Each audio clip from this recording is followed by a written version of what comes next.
একটা গুরু গীতার মধ্যে একটা শব্দ তোমরা পড়েছো নিশ্চয়ই, যে ধ্যান মূলম গুরোর মূর্তি, পূজা মূলম গুরুপদম, মন্ত্র মূলম গুরোর বাক্যম, মোক্ষ মূলম গুরু কৃপা।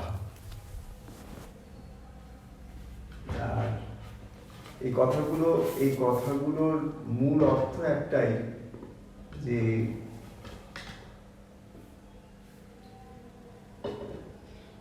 আমাদের মধ্যে যে সাক্ষী তিনি কিন্তু গুরু। তো ধ্যান মূলম গুরোর মূর্তি, মূর্তিটা আমার গুরুর মূর্তিটা কেন? মূর্তিটা এই জন্যে যে আমার একটা মূর্তি কল্পনা করতে সুবিধা হয়। কেন আমরা সব জিনিস তো একটা রূপ দিয়ে দেখে অভ্যস্ত না। আমরা যদি একটা কোনো পাখির নাম করি তো সেই পাখিটার রূপটা আমরা জানি। আমরা যদি কোনো একটা মানুষের নাম করি সেই নামের সঙ্গে সেই রূপটা আমাদের ব্রেনের মধ্যে ভাসে। ঠিক তেমনি তোমার গুরুর যে রূপটা, সে রূপটা তো একটা কেবল বাহ্যিক রূপ, কিন্তু সেই বাহ্যিক রূপের মধ্যে যে গুরু তিনি হচ্ছেন সাক্ষী। যেমন তোমার একটা বাহ্যিক রূপ আছে, সেটা তুমি নও। তোমার যেটা বাহ্যিক রূপ সেটা কিন্তু তুমি নও। তাহলে তুমি কে? তুমি বস্তুটা কে? তাহলে সেটা আমাদের তো, আমরা বারবার করে একই প্রশ্নের মধ্যে আসি প্রত্যেকটা সৎসঙ্গেই, যে আমার এই বাহ্যিক রূপটা যদি আমি না হই, কেন সত্যি সত্যি যদি বলতে পারি যে এটাই আমার রূপ, তাহলে তো একটা সময় ছিল আমি একটা ছোট্ট বাচ্চা ছিলাম, বা একটা সময় ছিল আমি কৈশোরে ছিলাম, আর একটা সময় ছিল আমি যৌবনে ছিলাম। আর ওই যে জিনিসগুলো ছিলাম বলছি, সেগুলো কোনোটাই আমার কাছে এখন নেই। কিন্তু ওগুলো তো একটা বাস্তব, ওগুলো তো কোনো সময় একদম সলিড ছিল, তো ওগুলো একদম সত্যি সত্যি ছিল। তখন তো আমি জানতাম এটি আমি। আমার যখন 10 বছর বয়স, তখন তো আমি কি জানতাম? এটাই আমি। আমার যখন সেটাই 20 বছর যখন বয়স হলো, তখন আমি জানতাম এটাই আমি। আমার আয়নায় যখন আমি দেখতাম, তখন আমি দেখতাম ওমা আমি এরকম ছিলাম, এখন এরকম দেখাচ্ছে। আবার যখন আমার 30 বছর বয়স হলো, আমি দেখলাম এটাই আমি। মানে different stage of my life আমি দেখছি যে এটাই আমি। এখন যখন আয়নার সামনে দাঁড়াচ্ছি, আমি বলছি এটাই আমি। তো এইটাই যদি আমি হয়, তাহলে বাদ বাকি যেগুলো ছিল বিভিন্ন সময় তুমি বলেছিলে, দেখেছিলে, বিশ্বাস করেছিলে এটাই আমি, সেগুলো তো একটাও নেই। তাহলে সেগুলো কোথায় গেল? সেই আমিগুলো কোথায় গেল? এটা ভাবার জিনিসটা, ভেবে দেখো একটা, এটা ভাবার জিনিস। যে যে সময় আমি নিজেকে দেখেছি, সেই সময় আমার মনে হয়েছে এইটাই আমি। খালি তাই নয়, যদি আরেকটু গভীরে দেখো, যে সময় জীবনে তোমার সবথেকে কঠিনতম পরীক্ষার মধ্যে তুমি গেছো, সেই সব সময় তোমার সেই পরীক্ষা শারীরিক লেভেলে হতে পারে। মানে কোনো একটা শারীরিক অসুস্থতাজনিত বিপর্যয়, মানে এমন একটা কোনো রোগ ব্যাধি তোমাকে আক্রান্ত করলো, যে সেই সময় তুমি দেখলে যে তোমার শরীরটা একটা মানে বোধহয় ভাবলে যে কোনোদিন আমি আবার সুস্থ হব, কোনোদিন আমি আবার হাঁটাচলা করব, নিজেরটা নিজে করতে পারবো। তখনকার যেন মনে হয় কিছুই বোধহয় আর কোনোদিন পারবো না। সেই সময়ের শারীরিক বিপর্যয়টার সময় তুমি তখন ভাবলে যে এইটাই। পরে হয়তো ডাক্তারি চিকিৎসায় ওষুধ খেতে খেতে, বা কোনো মানুষের ভালো একটা সংসর্গে থেকে পজিটিভ চিন্তা করতে করতে, বা ঈশ্বরের নাম স্মরণ করতে করতে, তার নাম জপ করতে করতে, তার উপরে ভরসা, তার উপরে সব কিছু আস্থা রাখতে আস্তে একটা সময় তুমি একদম সুস্থ হয়ে গেলে। আর সব থেকে মজা হলো, তুমি যখন সুস্থ হয়ে গেলে, তারপরে আবার কিছু বছর পরে তুমি ওই ফেজটা ভুলেই গেলে। তোমার যে একটা এত বড় শারীরিক বিপর্যয় হয়েছিল, সেটা তুমি ভুলেই গেলে একদম। কিন্তু ওই সময় যখন ওটা চলছিল, তখন ভেবে দেখো তো, তোমার কাছে ওইটাই কি একমাত্র সত্য ছিল না? পরবর্তীকালে পট পরিবর্তন, মানে জিনিসটা অন্যরকম হয়ে গেল, তারপরে তুমি সুস্থ হয়ে গেলে, তখন তোমার কাছে জীবনটা অন্যরকম, লাইফের প্রত্যেকটা ব্যাপারই যেন চেঞ্জ হয়ে গেছে। ঠিক তেমনি আমাদের শরীরের উপর দিয়ে, মনের উপর দিয়ে পরিবেশ এবং তার পরিস্থিতি অনুসারে অনেক কিছু পরিবর্তন হয়ে যাচ্ছে কন্টিনিউয়াসলি। কোনটা স্থায়ীভাবে থাকছে না, মানে না আমার শরীরের অবস্থাটা স্থায়ীভাবে থাকছে, না আমি যেগুলো মনে মনে ভাবি সেইগুলো একই থাকছে, আমার যেগুলো ধারণা জীব সম্বন্ধে, জগৎ সম্বন্ধে, গুরু সম্বন্ধে, ঈশ্বর সম্বন্ধে, আমার পাড়া প্রতিবেশী সম্পর্কে, আমার আত্মীয় স্বজন সম্পর্কে, সব পাল্টে যাচ্ছে। গতকাল পর্যন্ত তুমি একরকম ভাবলে, হঠাৎ একটা বইয়ের পাতা উল্টাতে সেটা পড়ে তুমি কিছুক্ষণ ভাবতে ওই বাবা, এটা তো অদ্ভুত সত্য কথা একটা। আস্তে আস্তে তুমি ওটা ওই গভীরে গিয়ে চিন্তা করতে, হঠাৎ দেখলে তোমার সেই অ্যাটিচিউডটাই পাল্টে গেল। যখন তোমার সেই অ্যাটিচিউডটা পাল্টে গেল, তুমি দেখলে যে ও মা, ওই একই পরিবেশ রয়েছে, কিন্তু আমি তো সেটা এক দৃষ্টিতে দেখছি না, মানে আমার দৃষ্টিকোণটা পাল্টে গেছে। পরিবেশটা পাল্টায়নি, পরিস্থিতিটা পাল্টায়নি, এক্সটার্নাল সিচুয়েশনসগুলো পাল্টে, কিন্তু কি জানি আমি অতটা রিয়্যাক্ট করছি না, মানে আমাকে অতটা অস্থির করে দিতে পারছে না। এই যে অবস্থাগুলোর পরিবর্তন, সেটা আমি বলছি যে তোমার শরীর এবং তোমার মনের ওপর দিয়ে এই রকম পরিবর্তন সব সময় চলছে। কিন্তু এই পরিবর্তনগুলো ভালো হতে পারে, আবার মন্দও হতে পারে।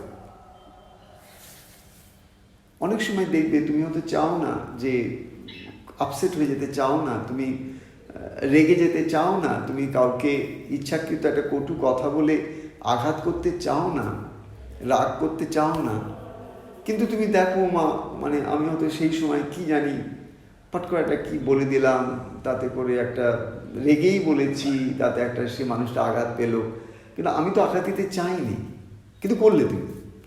তার মানে ওটাও কিন্তু পসিবিলিটি। আমি বলছি তোমার যে পরিবর্তনগুলো, সেই পরিবর্তনগুলোর মধ্যে যে আমরা কেবল ভালোটার কথাই বলছি তা নয়, আমরা বলছি এই পরিবর্তনের মধ্যে সব রকম মন এবং শরীরের খেলা চলছে। কখনো তুমি পজিটিভ একটা এনার্জি তোমার মধ্যে দিয়ে কাজ করছে, কখনো একটা নেগেটিভ এনার্জি তোমার মধ্যে দিয়ে দুটোই কাজ করছে সাইমালটেনিয়াসলি, এবং এই দুটোর মধ্যে দিয়েই তুমি যাচ্ছ। তুমি এই জন্যই যাচ্ছ এই দুটোর মধ্যে দিয়ে, যে তোমার মধ্যে আস্তে আস্তে একটা চেতনার জগতে নয় সাত্ত্বিক, নয় তামসিক, নয় রাজসিক, এই তিনটে ভাবের মিশ্রণে খেলা চলছে।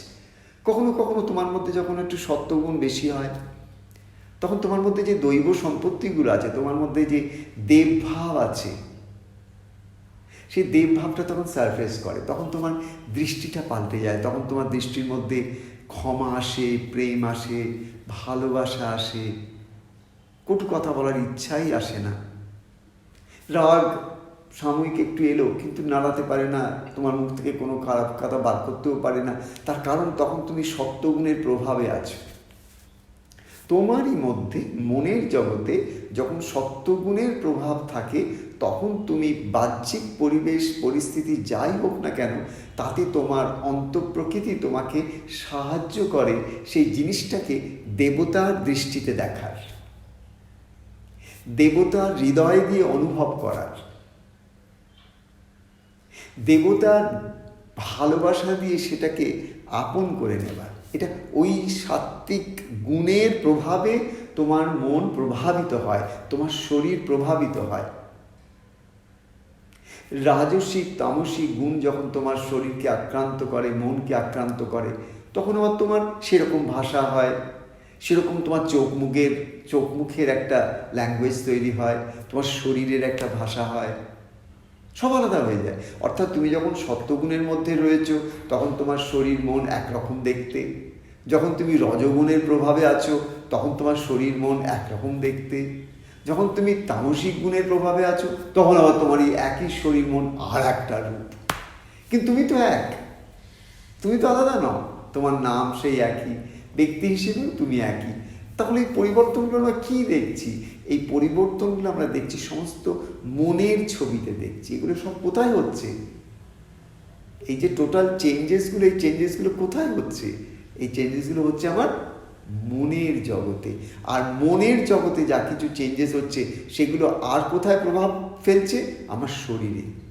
অর্থাৎ দেখবে যখন তুমি খুব খুশি খুশি থাকো, খুব একটা ভালো একটা কোম্পানি পেয়েছো, খুব মনের মতন একজন কাউকে পেয়েছো, যাকে তুমি অনেক দিন ধরে চাইছিলে, যাকে পেয়েছো, তুমি পেয়ে দুজন মিলে খুব গল্প করছো, খুব গল্প করছিল, পাট করে একটু যে তোমাকে কেউ একটা আয়না নিয়ে এসে তোমাকে দেখায় না, তুমি তোমার নিজের মুখটাকেও চিনতে পারবে না।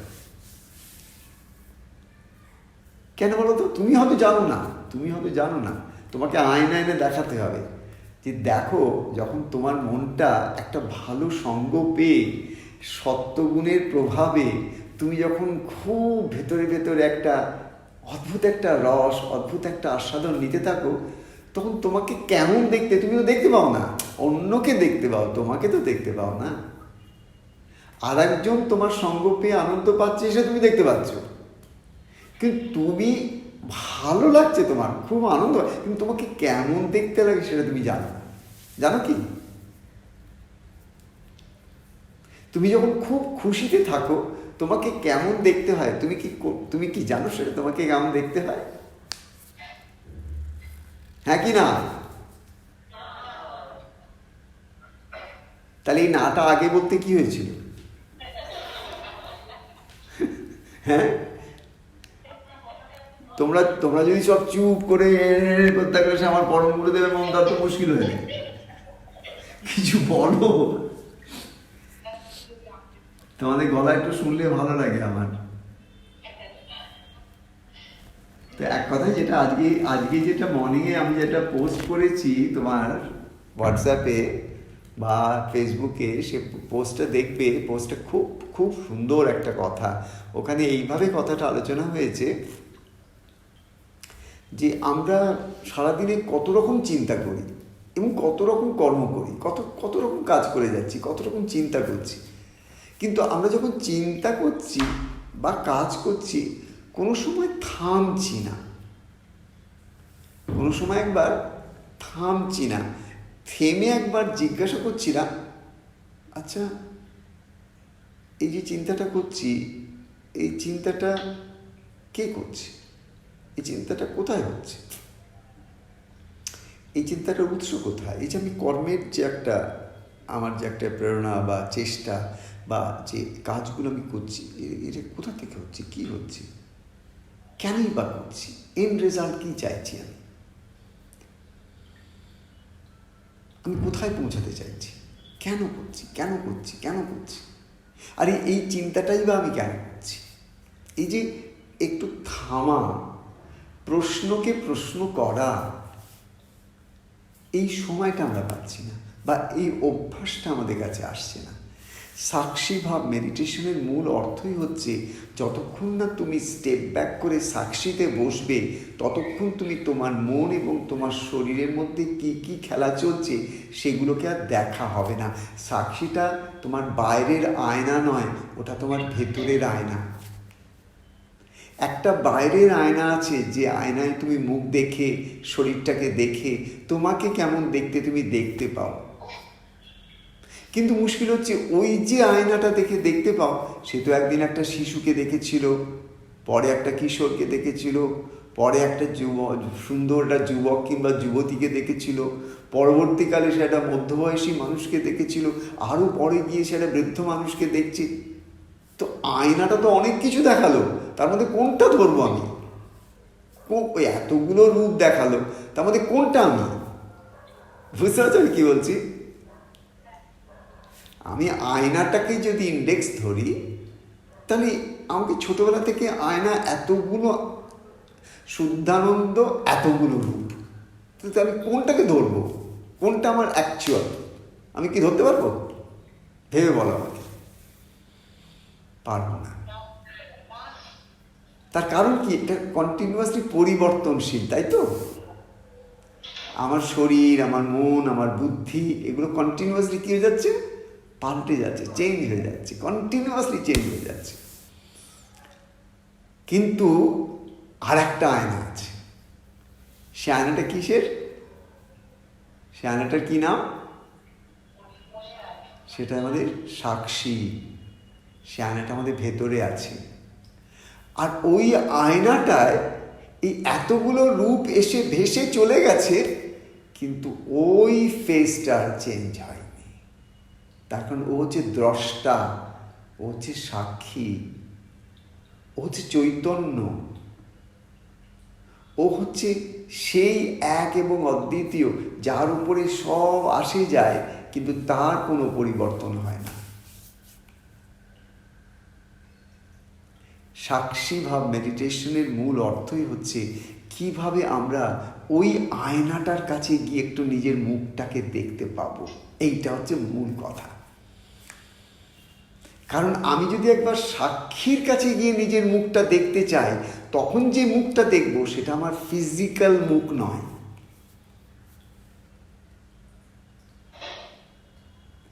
সাক্ষী আমাকে আমি সাক্ষীকে কাছে যত কাছে এগিয়ে যাব, ততই আমার এই স্থূল রূপটা কিন্তু আস্তে আস্তে সূক্ষ্ম হতে থাকবে, তাই না? তাই কি?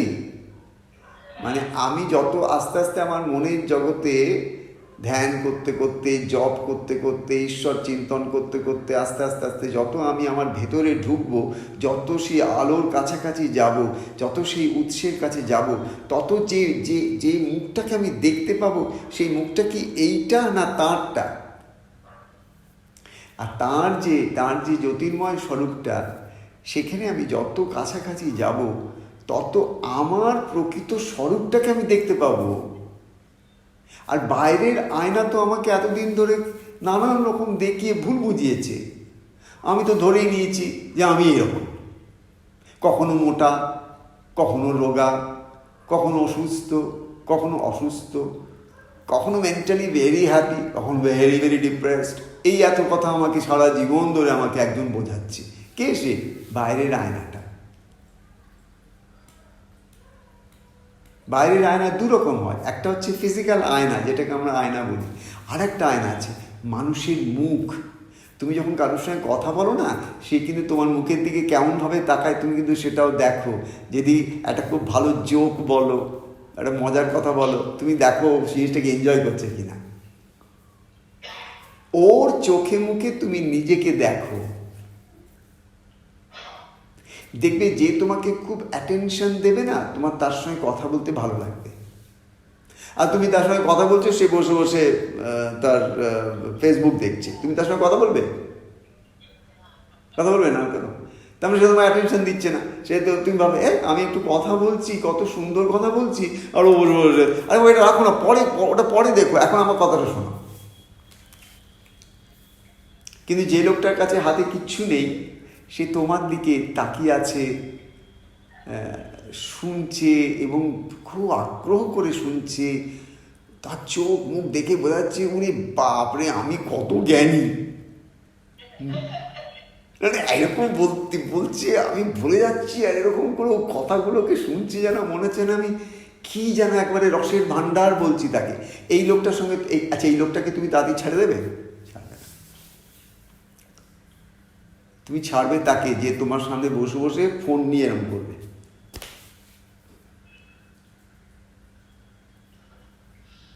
ব্যাপারটা কিচ্ছু না। ব্যাপারটা হচ্ছে এই বাইরের আয়নাটা আমাদের জগৎ, আর ভেতরের আয়নাটা আমাদের ঈশ্বরের সত্তা।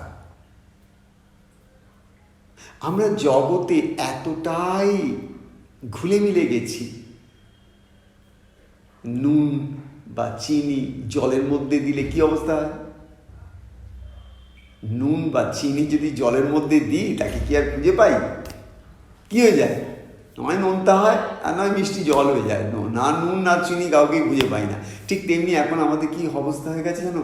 আমাদের মন, বুদ্ধি, চিত্ত, অহংকার সব কিছু দিয়ে আমরা এই অবজেক্টিভ ওয়ার্ল্ড, যেটা এই বাইরের জগৎ, এই জগতের মধ্যে এতটাই ঘুলে মিলে গেছি, এখন আর জল আর চিনি আলাদা করা যাচ্ছে না, জল আর নুন আলাদা করা যাচ্ছে না, এখন মিলে গেছে। বুঝতে পারলে ব্যাপারটা? ওই জন্য আমাদের আধ্যাত্ম শাস্ত্রে একটা কথা পাই আমরা, পরমহংস বলে একটা কথা আছে।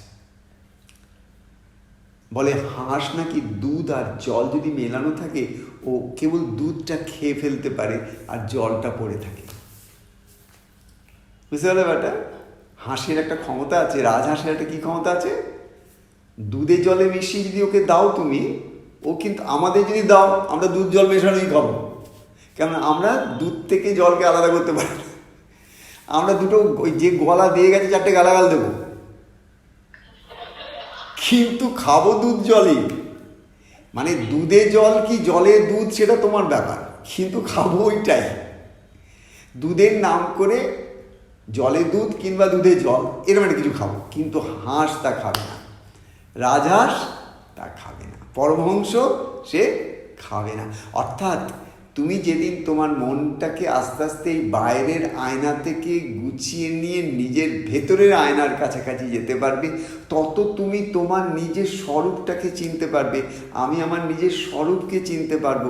যত আমি নিজের স্বরূপকে চিনতে পারবো ততই আমি দেখব যে দুধ আলাদা জল আলাদা করার ক্ষমতা এসে গেছে আমার। অর্থাৎ ধর্ম থেকে অধর্মকে আলাদা করতে পারবো, সৎ থেকে অসৎকে আলাদা করতে পারবো, মিথ্যা থেকে সত্যকে আলাদা করতে পারবো। যেটা আমার চিরন্তন, যেটা আমার শাশ্বত আনন্দের পথ, সেই পথেই আমি এগোতে পারবো। যেটা আমায় দুঃখ দেয় অটোমেটিক্যালি তার থেকে আমি সরে আসতে পারবো। যে আমায় দুঃখ দেয় সে দুঃখ দিতে পারে, কিন্তু আমার দুঃখের যে বোধ সেটাকে আমি আলাদা করে ফেলতে পারবো। এটাকে পরমহংসের অবস্থা। অর্থাৎ জগতে যতক্ষণ আছি দুধ আর জল মেশানো, এই নিয়ে সবাই দুধ জল খাচ্ছে। পরমহংস তা করে না, রাজহাঁস তা করে না। রাজহাঁস কি করে? দুধটাকে আলাদা করে, জলটাকে আলাদা করে। কিটা খায়? কেবল দুধটা খায়। এটা অনেকটা আমাদের গোপালের মতন, ও দুধ খায় না। ও কি খায়? ও একবারে নানি চোর। দুধের যেটা সার ওটাকে মাঠটাকে মারতে মারতে মারতে মারতে চান করতে করতে করতে যেটা উঠলো ফাইনালি একেবারে টপে যেটা উঠলো সেটা হচ্ছে ননি। তার মানে এই ননিটা কিন্তু দুধের মধ্যে লুকিয়েছিল, কিন্তু কেউ ননিটাকে দেখতে পায়নি। আর গোপালের আমার এই ননিটিই দরকার। অর্থাৎ আমরা যখন সংসারে যখন থাকি ওটা ওই দুধটা, কিন্তু এই সংসারের মধ্যে যে সার, সংসারের মধ্যে যেটা সার, সেটাকে দেখতে গেলে আমাদের আর একটা অ্যাটিটিউড তৈরি করতে হয়, আর একটা সাধনা করতে হয়, আর একটা সিদ্ধির দিকে এগোতে হয়। সেটা যদি সংসারে থেকে সংসারে এ কি বলল, সে কি বলল, ওকে আমি কতটা ভালোবাসলাম, তাকে আমি কতটা ভালো, ও যদি থাকে আমার সাথে চিরকাল, আমি তো সব পেয়ে গেছি, সব বাজে কথা, সব বাজে কথা। তোমার সব থেকে প্রিয়জন সারা জীবন তোমার পাশে থাকলেও তোমার মনে তৃপ্ত অবস্থা আসবে না। তুমি সেই দিনই তৃপ্ত হবে যেদিন আস্তে আস্তে তুমি এই বাইরের যে জগতের আয়নাটা, এই আয়নাটা যে বাইরের জগতের আয়নাটা সম্পূর্ণ তৈরি হচ্ছে ভেতরের আয়নার থেকে। তোমার অ্যাকচুয়াল ট্রু আয়নাটা ভেতরে আছে, বাইরে নেই। বাইরে লোকের মুখে যা শোনো বা বাইরে যা দেখো ওগুলো সমস্ত তোমাকে কিছুটা ভুল বোঝাবার চেষ্টা। তাই জন্য আমি আজকে সকালবেলা ওইটাই লিখছিলাম বসে, যে আমরা সমাজের দ্বারা কতটা প্রভাবিত। তোমাদের ছোট্ট উদাহরণ দিচ্ছি, তোমার ঘরে তোমার ছেলেকে তুমি বড় করো, কত খরচা করে লেখাপড়া শেখাও, তারপরে যদি তোমার মেয়ে থাকে তাকে কত খরচা করে পড়াও, কিন্তু যেই একটা বয়স হয়ে যায় 20, 21, 22, 23-এর কাছাকাছি যেই এসে গেল তোমার মাথায় ঘুরতে থাকে ওকে বিয়ে দিতে হবে, বিয়ে দাও বিয়ে দাও বিয়ে দাও বিয়ে দাও, যাই হোক বিয়ে দাও। আবার কেবল বিয়ে দিলেই হবে না, সঙ্গে সঙ্গে তোমাদের একটা বিরাট একটা লিস্ট তৈরি হবে, 200-250 লোকের একটা লিস্ট তৈরি হবে কারা তোমার ইনভাইটিস। এই 200-250, 300-500 লোক বিরাট একটা হল ভাড়া করে সেরকম ক্যাটারার দিয়ে এত রকম ব্যঞ্জন দিয়ে হুলস্থুল মাচিয়ে তাদের খাইয়ে তোমার নিজের স্ট্যাটাস প্রমাণ করলে তবে তোমার তুমি বিয়ে দেওয়ার অধিকারী হলে। মধ্যে থেকে মাথায় তোমার কি চাপলো ঋণের বোঝা। কিন্তু ঋণের বোঝাটা তুমি নিলে কেন? নিলে এই জন্যে তোমার ভেতরে একটা মানুষ আছে, সে খালি বলে লোকে কি বলবে। আমি যদি সেরকম না করতে পারি তাহলে লোকে আমার সম্বন্ধে কি ভাববে, যে মাগো এই ক্ষমতা ওদের, এইটুকু করলো। হ্যাঁ, আরে জানিস না, আমি সেদিন ওদের বাড়িতে বিয়েতে গেছিলাম, ওদের অনুষ্ঠানে, উরি বাপরে এলাহি কাণ্ড, এলাহি কাণ্ড। তাকে তাই নয়, ইভেন্ট ম্যানেজমেন্ট গ্রুপকে দিয়ে দিয়েছিল ওরা, যে ইভেন্ট ম্যানেজমেন্ট গ্রুপে সে পুরো জিনিসটা করলো। সত্যি বলছি রে, এরকম জিনিস দেখিনি আমি কোনোদিন। রাজশেখর বাবু যা করলেন, ওরে বাপরে বাপ। আর নির্মলা তো আজকাল বলতেই পারিস না, কি কাণ্ড, তার ক্ষমতা কি তার। এই যারা এসে এরকম চিরদিন খেতে পায় না, যেমন করে তেমন করে খেয়ে যাবে। এরা হাবে উড়ে খেয়ে গেল, আর তুমি ভাবলে তোমার বাড়ি বিয়ে হয়ে গেল, ছাই। তোমার যেটা হলো, ব্যাংকের লোন হলো, আর কিচ্ছু হয়নি তোমার, ফুটো পয়সা কিচ্ছু হয়নি তোমার। তোমার ঘাড়ে লোন চেপেছে, আর লোন চেপেছে মানে তোমার ঘাড়ে ভূত চেপেছে, প্রেত চেপেছে, রাক্ষসী চেপেছে। সেই রাক্ষসীকে সাথে নিয়ে রাত্রিবেলা ঘুমোচ্ছ, সেই ভূত প্রেতকে ঘাড়ে নিয়ে ঘুরে বেড়াচ্ছ, সারাদিন ভাবছো আমার এত স্ট্রেস না আজকাল, খুব স্ট্রেস। কেন তোমার এত স্ট্রেস কেন হয়েছে? মানে কী করবো, ওই যারা নতুন ফ্ল্যাট কিনেছি না, আসলে আগের ফ্ল্যাটটা খুব ছোটো ছিল, একটু বড় ফ্ল্যাট কেনার, না হলে কি মানে লোকে কি বলবে, ওইটুকুন ফ্ল্যাটে থাকিস, উমা লোকে কি বলবে, লোকে কি বলবে, এই নিয়ে আমরা সারা জীবন ঋণের বোঝা মাথায় নিচ্ছি, আর ইএমআই গুনে যাচ্ছি। প্রত্যেক মাসে আমরা কি গুনছি? Monthly instalment. সেটা খেতে পাক না পাক ইনস্টলমেন্ট দাও, নাহলে গাড়ি নিয়ে যাবে, বাড়ি নিয়ে যাবে, সব নিয়ে যাবে। লোকে কি বলবে? তাহলে আমরা দেখো, বিয়ে করি, থাকুরি, যাই করি, বেসিক্যালি একটা কারণেই করছি, লোকে কি বলবে। হ্যাঁ কি না বলো?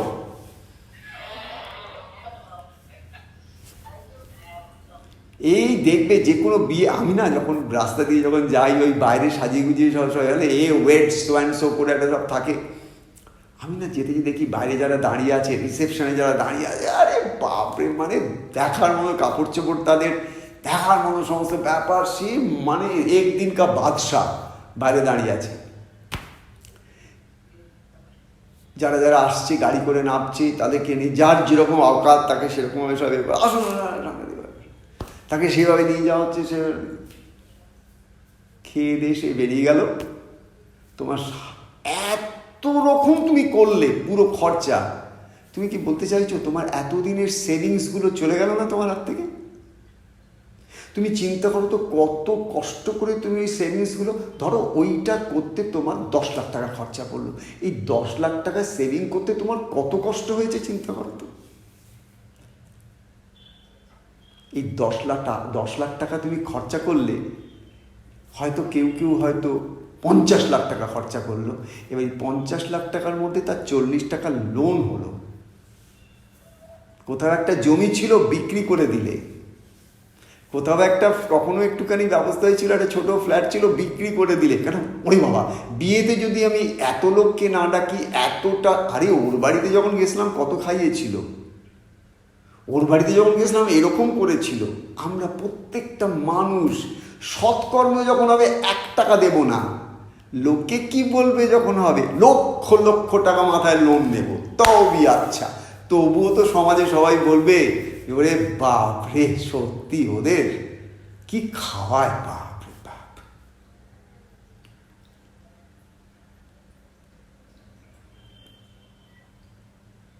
আমরা যেন বেঁচে আছি লোকে কি বলবে এইটুকুনের জন্য। যদি আমাদের মধ্যে এতটুকু বুদ্ধি থাকতো না, এই অপগণ্ডগুলোকে ডেকে এনে 1 পয়সা খাওয়াতাম না।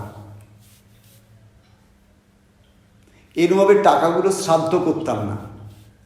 আমরা ওই পুরো টাকাটা ওর নাতির নামে ফিক্সড ডিপোজিট করতাম, যেটা এখনো আসেনি, তার নামে ফিক্সড ডিপোজিট করতাম। কেন? ওই বাচ্চারা যখন বড় হবে, অ্যাটলিস্ট তার এডুকেশনাল খরচা লাগবে, সেই সময় ব্যবহার হবে, সৎকর্মে ব্যবহার হতো। এই অপগণ্ড খাইয়ে আমার কি হলো? এইটুকুই হলো। তুমি একটু বাজারের নাম কিনলে, তাও 2 দিনের জন্য, কেউ মনে রাখবে না। দুদিনের বেশি কেউ মনে রাখবে না, কিন্তু তোমাকে রাত্রিবেলা শুয়ে শুয়ে মনে রাখতে হবে আমাকে কিন্তু সামনের মাসে এত টাকা পেমেন্ট করতে হবে। তাও বি আচ্ছা, তবুও তো এই বাবুর থেকে আমি বেটার করেছি।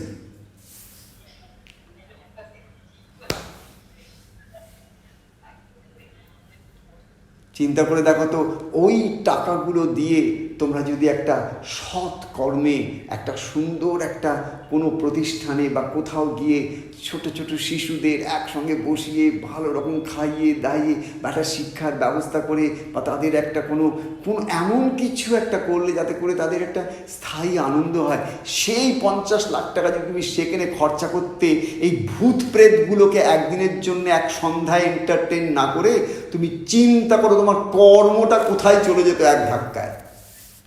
লোকে কি বলবে তার জন্য তোমার কর্মটা কোন গাড্ডায় চলে গেল।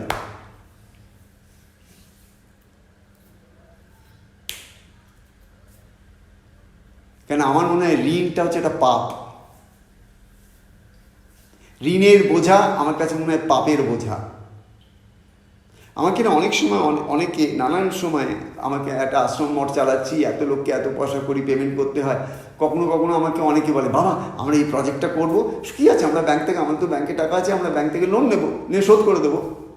আমাদের ওই তো বেটা সংসারিক বুদ্ধি যাবে না, না নিজে মরেছিস আমাকেও মারবি। হ্যাঁ, তুই এই করে করে তুই নিজে মরেছিস, এবার আমাকেও বুদ্ধি দিচ্ছিস কী করে আমার রাতের ঘুমটা নষ্ট হয়। আরে বাবা আর কিছু পারি আর না পারি, রাত্রিবেলা বালিশে মাথা দিক অন সেকেন্ড। আমার কাছে ঋণ পাপ। ডাল আর ভাত এই দুটো যথেষ্ট গো আমাদের শরীরের জন্য, যথেষ্ট, বেশি লাগে না। সমস্ত ইনগ্রেডিয়েন্টস ওর মধ্যে আছে। ডাল ভাত খাবো, প্রভু কা গুণ গাবো, শেষ হয়ে গেল, ঝঞ্ঝাট শেষ। বুঝতে পারছো কি বলছি? এইটাই আজকে সকালবেলা লিখেছি, সমাজের জন্য নিজেদের ভেতরের আয়নাটাকে মসিলিপ্ত করো না।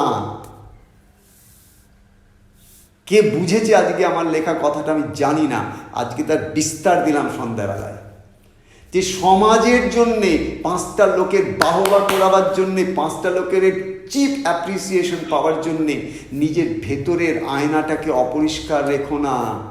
এমন কাজ করো, নিজের ভেতরের আয়নায় মুখটা যখন দেখবে তখন নিজেই নিজে আনন্দে বিভোর হয়ে যাবে। তখন বুঝবে গীতার ওই বাণী, আত্মান নিয়ে বা আত্মনা তুষ্ট স্থিত প্রজ্ঞাস্তাদুচ্যতে। আত্মান নিয়ে বা আত্মনা তুষ্ট, যে নিজের মধ্যে নিজের মুখটাকে দেখে যে আনন্দ পায়, সেই একমাত্র প্রজ্ঞা লাভ করেছে, সেই প্রকৃত যোগী। বাইরে সবাই তোমাকে অ্যাপ্রিসিয়েট করতে পারে, তুমি একটু ভালো খাওয়াও না, একদিন দেখবে সবাই খুব আমাদের রুবি মা আছে, 3 দিন অন্তর একজন ডেকে ডেকে সবাইকে খাওয়ায় ঘরে। আমি একদিন বলেছিলাম কি হয় মা, ওরা এসে তো খেয়ে দেয়, খেয়ে যে তোমাকে দুটো খুব রুবিদি কি খাওয়ালেন, ওরে বাবা, তুমিও গদ গদ হয়ে গেলে। ও ঘর থেকে বেরোবে ভুলে যাবে, ঝঞ্ঝাট শেষ। এমন কিছু করো প্রত্যেক দিন যেটা হাটকে,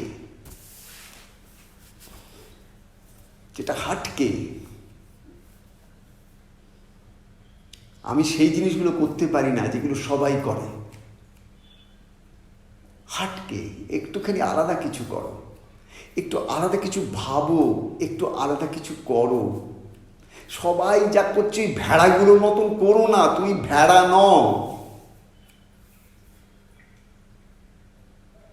সবাই বিয়েতে লক্ষ লক্ষ টাকা খরচা করে ফেললো, তুমিও করে ফেলবে, ভেড়া। ম্যারেজ অ্যানিভার্সারিতে এত খরচা করলো, বার্থডে পার্টি করলো, কেক কাটলো, তুমিও বার্থডে পার্টি করলে, কেক কাটলে।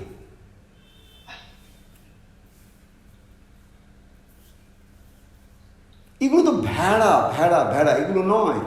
আমাদের কি করতে হবে, আমাদের এমন কিছু চিন্তা ভাবনা করতে হবে যে চিন্তা ভাবনাটার পরিপ্রেক্ষিতে আমাদের এই সাক্ষী আর আমি, আর কেউ থাক আর না থাক, আমি আর আমার সাক্ষী, আমরা দুজনে গলে লাগাएंगे और खुशी से जिएंगे। कोई मुझे चाहे ना चाहे उसे मुझे कोई फर्क नहीं पड़ता। मेरा साक्षी और मैं दोनों एक दोनों के गले लगाएं और खुशी से भर के रहे।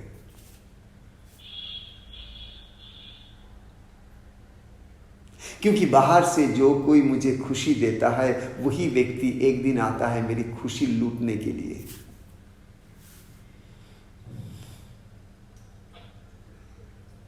आत्मा से जुड़ा हुआ जो खुशी आती है वो लूटने वाला इस दुनिया में कोई नहीं होता है।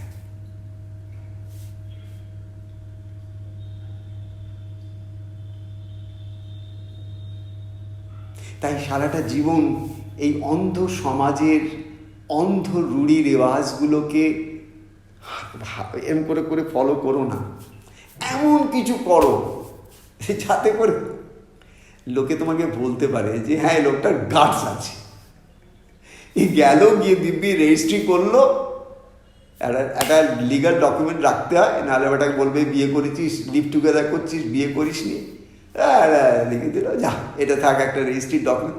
কিন্তু সে স্বামী স্ত্রী এমন সুন্দর সেই টাকাগুলো যেগুলো বরবাদ করতো সেগুলো বরবাদ না করে ঋণের বোঝা মাথায় না নিয়ে সে এমন কিছু প্ল্যান করলো, এমন সুন্দর করে সেগুলো খরচা করলো একটু একটু একটু একটু করে, যাতে 5 জনের কল্যাণ হলো, তার নিজের কল্যাণ হলো, তার নিজের আনেওয়ালা সন্তানের কল্যাণ হলো। ভেবে দেখো তো এটা কি সম্ভব নয়?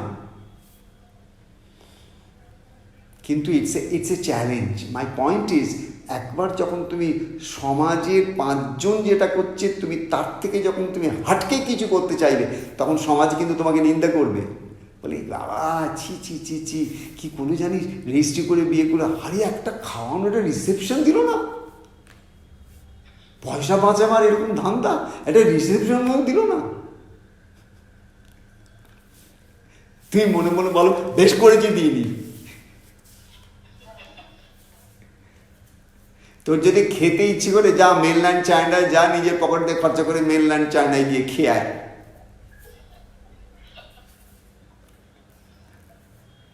আমার পয়সায় কেন খাবি? আমি কি দান ছত্তর খুলেছি? আরে আমি আমার মেয়ের বিয়ে দিয়েছি, দান ছত্তর তো খুলিনি। আচ্ছা আচ্ছা আমি তো অনেক কথা বলে গেলাম, ফালতু কথা বলে গেলাম। তোমরা বলো এই যে কথাগুলো বলছি এই প্রসঙ্গে তোমাদের যদি কোনো পাল্টা যদি কিছু বলার থাকে আমাকে বলো, মানে একটা কিছু তোমাদের দিক থেকে আমাকে বলো যে আমি যে কথাগুলো বলছি এগুলো কি মানে পাগলের প্রলাপ, না এগুলোর মধ্যে কিছু ফ্যাক্টস আছে।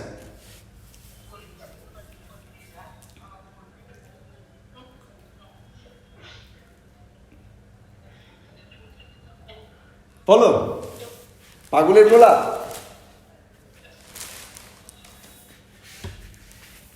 তোমাদের কি ধারণা আমাকে সত্যি সত্যি বলো, তোমাদের কি ধারণা যে আমি যেগুলো বলছি এগুলো কি এটা কি মানে কি চলছে, জিনিসটা কি চলছে?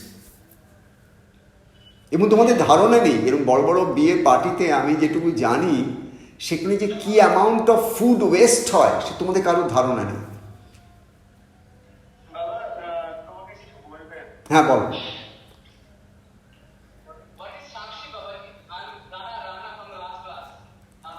ও গুড গুড গুড। সাক্ষী হচ্ছে এই যে প্রশ্নটা তুমি করলে তুমি কিন্তু ভুলে যাবে, বা তোমার মধ্যে হয়তো জেগে কেউ সেটা জানলো না তুমি প্রশ্নটা করছো, কিন্তু তোমার মধ্যে একজন আছে যে কিন্তু সাক্ষী রইল তুমি এই প্রশ্নটা করলে। তোমার মধ্যে একজন আছে যে তোমার প্রত্যেকটা মুভমেন্ট তার থেকেই হচ্ছে, এবং সেই মুভমেন্টের উৎসরূপে সে থেকেও কিন্তু কোনো মুভমেন্টের সঙ্গে সে লিপ্ত নয়। যেমন আমি একটু আগে তোমাদের এক্সপ্লেন করছিলাম যে আমার ছোটবেলায় তার থেকে বড় হয়ে তার থেকে বড় হয়ে তার থেকে বড় হয়ে নানান সময় আমার শরীরটা নানান রকম রূপ নিয়েছে, কিন্তু আমার সাক্ষী কিন্তু আলাদা আলাদা রূপ নেয়নি। কে নিয়েছে? এই যে আলাদা আলাদা ফর্মসগুলো, আমি যদি ছোটবেলাকার একটা ছবি দেখি, ও মা কি অদ্ভুত, এরকম ছিলাম আমি দেখতে ছোটবেলায়।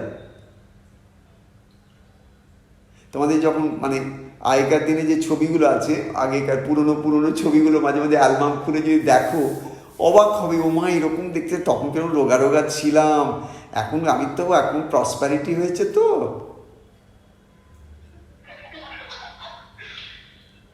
সব কিছুতে প্রসপ্যারিটি, ওপর থেকে নিচ পর্যন্ত পুরো প্রসপ্যারিটি।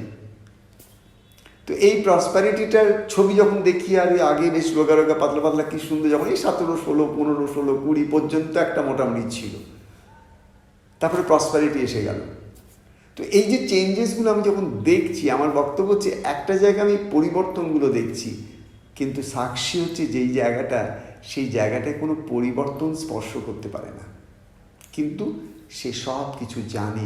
সে জানে বলেই তুমি জানো যে তোমার একটা শিশুকাল ছিল। সে জানে বলেই তুমি জানো তোমার একটা শৈশব ছিল। সে জানে বলেই তুমি জানো তোমার একটা যৌবনের দশা ছিল,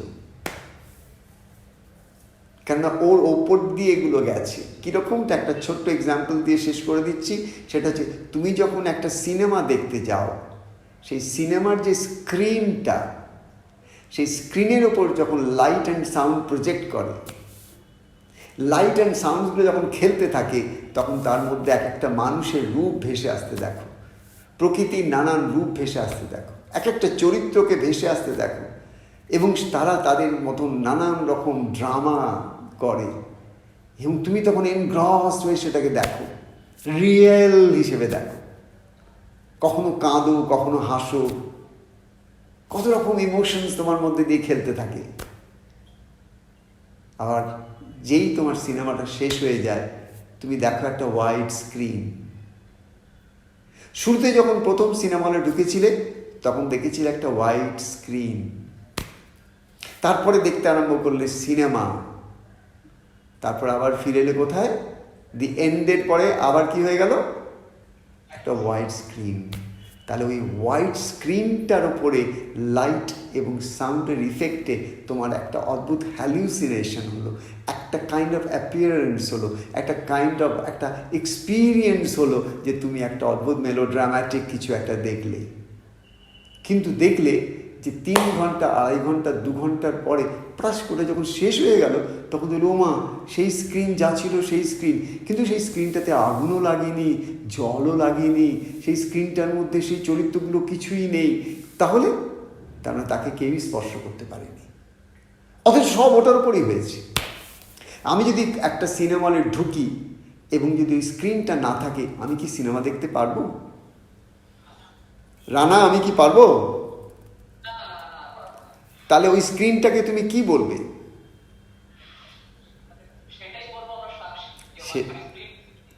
কিন্তু কিন্তু তুমি দেখলে যে এই ড্রামাটা শুরু হবার আগে সে ছিল, ড্রামাটা যখন শেষ হয়ে গেল তারপরেও সে আছে। অর্থাৎ তোমার এই শরীরে আসার আগেও সে ছিল, তোমার এই শরীরটা যেদিন চলে যাবে সেদিনও সে থাকবে। কেন? তার কারণ এটাই হচ্ছে তার, সেটাই হচ্ছে কনসিয়াসনেস, যেটা পটভূমি, যার উপরে এই ওয়ার্ল্ডের ড্রামাটা চলছে। Infinite creations, infinite annihilation, cycles after cycles of life চলছে। তুমি এই একই আত্মা, কোনো এক সময় হয়তো লন্ডনে ছিলে, কোনো একটা ফ্যামিলিতে ছিলে, তুমি সেই একই আত্মা এখন এসে কলকাতায় কোনো একটা মা বাবার ঘরে এসে জন্মগ্রহণ করেছো। তখন একটা ছিল, এখন একটা ছিল, সোলটা কিন্তু একই। সাক্ষীর জায়গায় সে এক।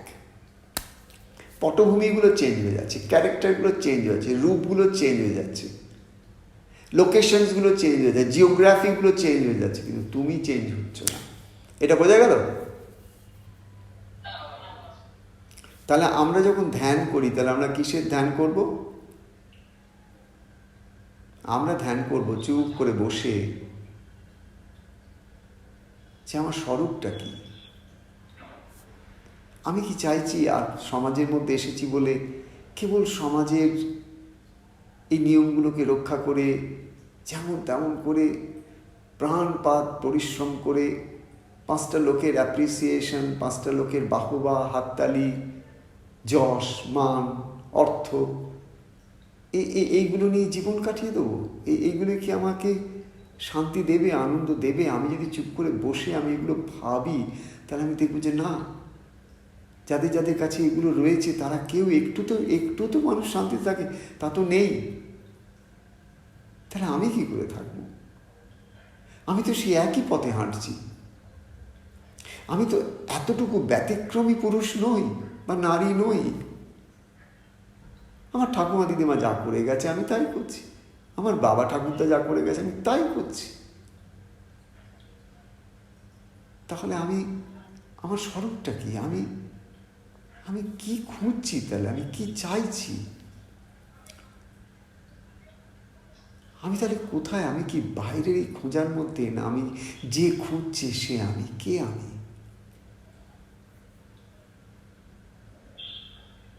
এই খোঁজাখুঁজির মধ্যে তো আমি হারিয়ে ফেলেছি আমাকে। যতদিন বাইরে খুঁজছি ততদিন একটু একটু করে আরো হারিয়ে যাচ্ছি। কি একটা যেন আমার মধ্যে অভাব বোধ, কি যেন আমার মধ্যে একটা তৃষ্ণা, একটা বাসনা, একটা কামনা, একটা লালসা। ছাড়তে চাই, ছাড়তে পারি না, কিন্তু একে আঁকড়ে ধরে বেঁচে সুখও পাই না।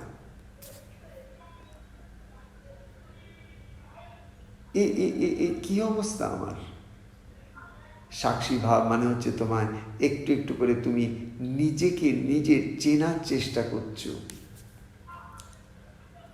গড্ডালিকায় গা ভাসিয়ে দিচ্ছ না আর পাঁচজনের মতন। তুমি যদি অ্যাভারেজ লাইফে খুশি থাকো তাহলে তোমাকে সাক্ষীভাবে আসতে হবে না, তোমাকে ধ্যান করতে হবে না। অ্যাভারেজ বলতে আমি তাদের বলি যারা যে অবস্থাতেই থাক না কেন ভাবে ওদের এইটাই আমার কপাল, চল ঠিক আছে, ঠিক আছে, এটাই আমার কপাল, চল। এরা অ্যাভারেজ, এরা মার খাবে, ধর খাবে, ধাক্কা খাবে, কে খাবে, কিন্তু এরা পরের ধাপটা দেখার চেষ্টা করবে না। আর একটা আছে যারা অতীত থেকে শিক্ষাটাকে নেবে, অতীতের নানান রকম কষ্ট, ব্যথা, বেদনা, বিফলতা, অবসাদ সব কিছুর থেকে সে কেবল খুঁজবে যে সত্যটা কি, তার মধ্যে মর্মার্থটা কি, গূঢ়ার্থটা কি, রহস্যটা কি, কি ঠাকুর আমাকে বলতে চেয়েছেন এই সমস্ত অভিজ্ঞতার মধ্যে দিয়ে, কি ঠাকুর শেখাতে চাইছিলেন আমাকে। আমি কি একটু সময় দেব না যে আমার জীবনে এতগুলো ঘটনা ঘটলো কেন? আমার জীবনে ঘটনাগুলো ভীষণ ইউনিক, এই ইউনিক ঘটনাগুলো আমার জীবনে ঘটলো কেন? Why why why why why? ঠাকুর আমায় কী শেখাতে চাইছেন? আমাকে ঠাকুর কি বোঝাতে চাইছেন? ঠাকুর আমায় কি বলতে চাইছেন? গুরু আমাকে কি দর্শন দিচ্ছেন?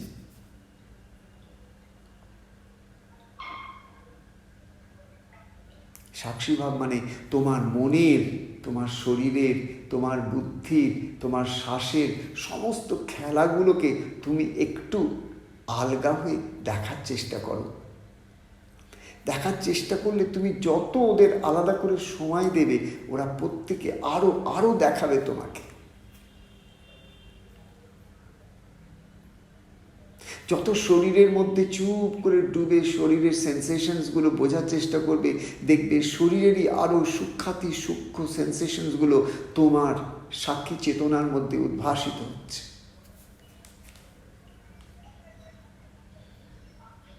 এটাই হচ্ছে ধ্যান। ধ্যান কেন? ধ্যান হচ্ছে লুকিয়ে থাকা সত্যটা সারফেস করানোর একটা প্রক্রিয়া মাত্র। তোমার কাছে সব আছে, তোমার বাইরে কিচ্ছু নেই। লাইব্রেরি 100টা, 1000টা, কোটিটা লাইব্রেরি বাইরে থাকতে পারে, কিন্তু তোমার ব্রেনের ভেতরে, তোমার জন্মান্তরের সংস্কারের মধ্যে, তোমার প্রকৃত শুদ্ধ মনের মধ্যে যে লাইব্রেরি আছে, সেই লাইব্রেরি তুমি কোটি কেন, নিযুত অযুত লক্ষ কোটি জন্মেও তুমি পড়ে শেষ করতে পারবে না। সব তোমার মধ্যে, তোমার বাইরে কিচ্ছু নেই। আর সেই তোমার মধ্যে বলতে একমাত্র সেই সাক্ষীকেই বোঝাচ্ছি, যে সব কিছুকে উইটনেস করে, সব কিছু সে জানে, কিন্তু কোনো কিছুর সঙ্গে সে লিপ্ত হয় না। মন যা জানে তার মধ্যে লিপ্ত হওয়ার চেষ্টা করে, পেতে চেষ্টা করে, কন্ট্রোল করতে চেষ্টা করে। তার ফলে মন সব সময় সুখ আর দুঃখের মধ্যে ছটফট ছটফট করে বেড়াচ্ছে। সাক্ষীর মধ্যে তুমি এই ছটফটানি পাবে না। সাক্ষী না সুখে আছে না দুঃখে আছে। সাক্ষীর সুখের সঙ্গেও কোনো সম্পর্ক নেই, দুঃখের সঙ্গেও কোনো সম্পর্ক নেই। সাক্ষীর চেতনার আলোকে সুখ দুঃখের খেলা চলছে। যেমন সিনেমার ওই বিরাট স্ক্রিনের পেছন থেকে যে প্রজেকশনের লাইটটা আসে, সেই লাইটের মধ্যে দিয়ে গিয়ে এতগুলো চরিত্র খেলা করে মাত্র। ঠিক আছে? এই ভাবটাকে তুমি যখন চুপ করে বসে এই চিন্তনগুলো নিজের মনের মধ্যে আসবে, তুমি দেখবে, আসবে, তুমি দেখবে, দেখে তুমি নিজেকে দেখো তোমার মনের মধ্যে কি কি খেলা চলছে, কি কি চাওয়া, কি কি পাওয়ার আকাঙ্ক্ষা, কি চাইছো তুমি, কি পেতে চাইছো তুমি, সেটা তুমি তোমার নিজের মনকে তুমি মনে বসে দেখো। সাক্ষী হয়ে তুমি তোমার নিজের মনকে চেনার চেষ্টা করো। সাক্ষী হয়ে তুমি তোমার শরীরের চেতনার মধ্যে যে সমস্ত স্পন্দনগুলো আছে, সেই স্পন্দনগুলোকে অনুভব করার চেষ্টা করো। এই হচ্ছে সাক্ষী ধ্যান। অর্থাৎ তুমি একটু একটু করে নিজেকে কি করছো, তোমার যে কাপড়টা আছে, যে কাপড়টা তুমি পরে আছো, অনেক দিন ধরে পরে আছো, তো তাই একটু নোংরা ধরেছে, ওগুলো তো কাচতে হবে। একই কাপড় কত বছর ধরে পরছো, জন্ম থেকে একই কাপড় পরে আছো, এগুলো যদি না ধো না কাচো, কত দাগ লেগে গেছে, জন্মে জন্মে পরে আসছো, কত দাগ মনে লেগেছে। সেগুলো তুমি যদি সাক্ষী হয়ে তাদেরকে ছাড়াবার চেষ্টা না করো, তাহলে তোমার ওই মনের ময়লাগুলো তোমাকে কষ্ট দেবে না। নোংরা কাপড় পরে রাস্তায় বেরোলে তোমার ভালো লাগে? ঠিক তেমনি তোমার শরীরটাকেও শুদ্ধ করতে হবে, মনটাকেও পবিত্র করতে হবে, চেতনাটাকেও আলোকিত করতে হবে। এই সব কিছুর জন্য ধ্যান আশ্রয়। আর সেই ধ্যানটা কি? সে ধ্যান হচ্ছে গুরু নাম, সে ধ্যানটা হচ্ছে গুরুর রূপ, সে ধ্যানটা হচ্ছে ইষ্টের নাম, ইষ্টের রূপ। অনন্ত বৈচিত্র্যের মধ্যে সে তাঁকে দেখার চেষ্টা, তাঁকে অনুভব করার চেষ্টা। এটা করতে থাকলে কি হবে?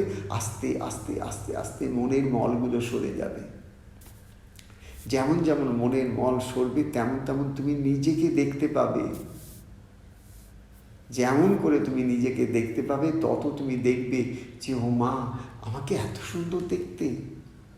কেন? তুমি চেতনার আলোকে নিজেকে যখন দেখবে, তখন তোমার থেকে সুন্দর আর কেউ নেই। তুমি অচেতনতার আলোতে যতদিন নিজেকে সুন্দর করার চেষ্টা করবে, বাজারের যারা কসমেটিক ইন্ডাস্ট্রিতে আছে তারা প্রসপার করবে, তোমার কিচ্ছু হবে না।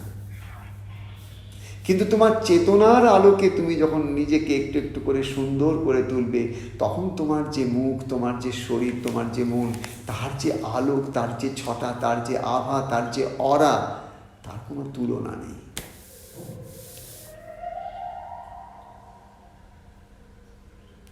জয় বাবা লোকনাথ, জয় বাবা লোকনাথ, জয় বাবা লোকনাথ। তোমরা সবাই বাবা লোকনাথের দয়ায়, কৃপায়, গুরুদেবের আশীর্বাদে, আগরতলা মায়ের আশীর্বাদে ভালো থাকো, আনন্দে থাকো। সারা দিনের মধ্যে এরকম ছোট ছোট স্পেস বার করো, ছোট ছোট ছোট ছোট গ্যাপস। একই জিনিস করো, কিন্তু একইভাবে করো না। কখনো এমনি করো, কখনো সাক্ষী ভাবে করো, আলাদা হয়ে গেল। কখনো অজ্ঞানে করো, কখনো সাক্ষী ভাবে করো, কখনো অচেত হয়ে করো, কখনো সাক্ষী ভাবে করো, কখন বেहोशीতে করো, কখনো होश से करो। जब जब तुम्हारा होश होता है तब तुम साक्षी में होते हो। जब भी किसी के बारे में तुम्हें बहुत अच्छा लगता है, तब तुम अपनी साक्षी में ही होते हो। केवल साक्षी ही सब में अच्छा दिखता है। जब तुम्हारे हृदय में सबके लिए प्रेम होता है, क्षमा होता है, तब जान के रखना कि तुम्हारी साक्षी जो है वो अब जग चुका है। क्योंकि साक्षी की जो दृष्टि है वो दृष्टि दृष्टा से जुड़ा हुआ दृष्टि है और वो दर्शन मात्र है। दृष्टा से जुड़ा हुआ जो दृष्टि होते हैं उससे दर्शन होता है। देखा नहीं जाता, दर्शन होता है। और दर्शन ईश्वर का होता है। हम जब बाकी सब देखते हैं तो हम कहते हैं कि उसने हमें देखा, लेकिन जब भगवान के पास आते हैं हम क्या, आज बाबा का दर्शन किया, आज हम माँ काली के मंदिर गए थे सुबह, वहाँ जाके माँ काली का दर्शन किया। अब नहीं कहते हो कि आज मैं सुबह माँ काली का मंदिर में गया था और माँ को देख के आया, ऐसा नहीं कहते हो तुम कहते हो कि मैंने माँ को दर्शन करके आया। ये दर्शन जो है तुम्हारा साक्षी चेतना है। उस समय सचमुच तुम बिल्कुल जो है होश में होते हो कि तुम्हारे सामने माँ है, तुम्हारे सामने तुम्हारे इष्ट भगवान है, तो तुम उस भाव से जागते हो, तो उसमें साक्षी हैं, क्योंकि तुम्हारी जागृत चेतना ही साक्षी है।